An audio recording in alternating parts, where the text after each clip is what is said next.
Good afternoon. My colleagues and I remain squarely focused on achieving our dual mandate goals of maximum employment and stable prices for the benefit of the American people.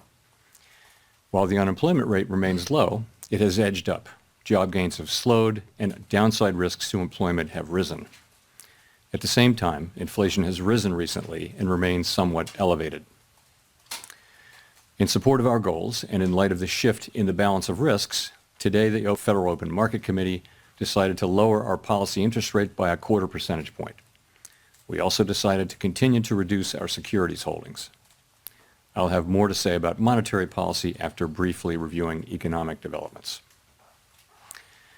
Recent indicators suggest that growth of economic activity has moderated.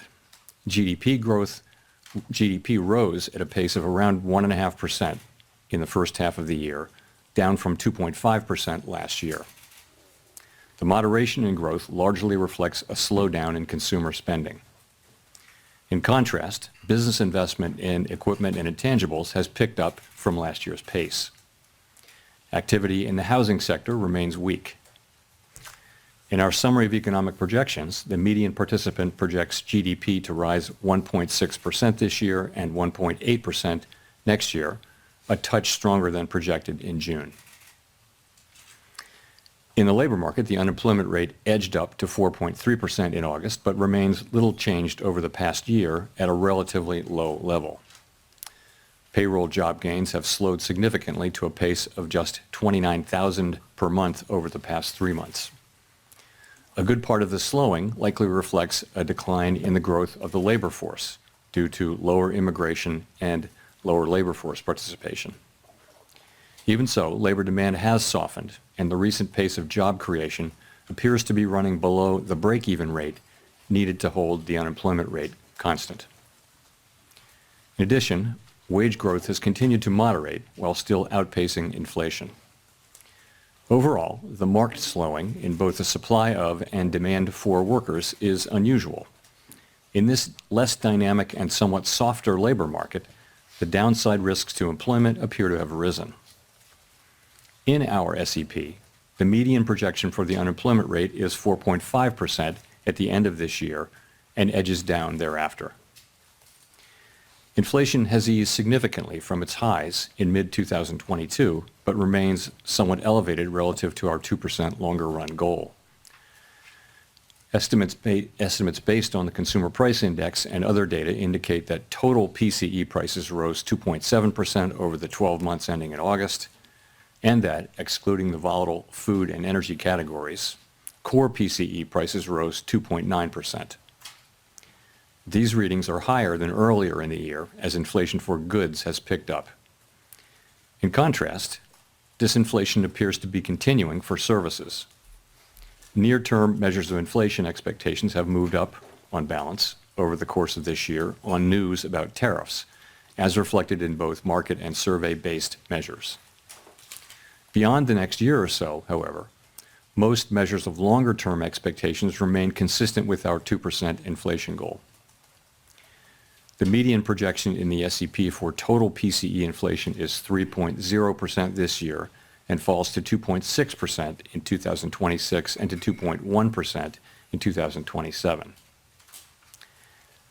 Our monetary policy actions are guided by our dual mandate to promote maximum employment and stable prices for the American people. At today's meeting, the committee decided to lower the target range for the federal funds rate by 1/4 percentage point to 4 to 4.25%, and to continue reducing the size of our balance sheet. Changes to government policies continue to evolve, and their effects on the economy remain uncertain.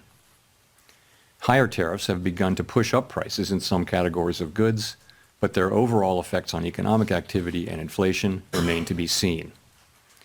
A reasonable base case is that the effects on inflation will be relatively short-lived, a one-time shift in the price level. But it is also possible that the inflationary effects could instead be more persistent, and that is a risk to be assessed and managed.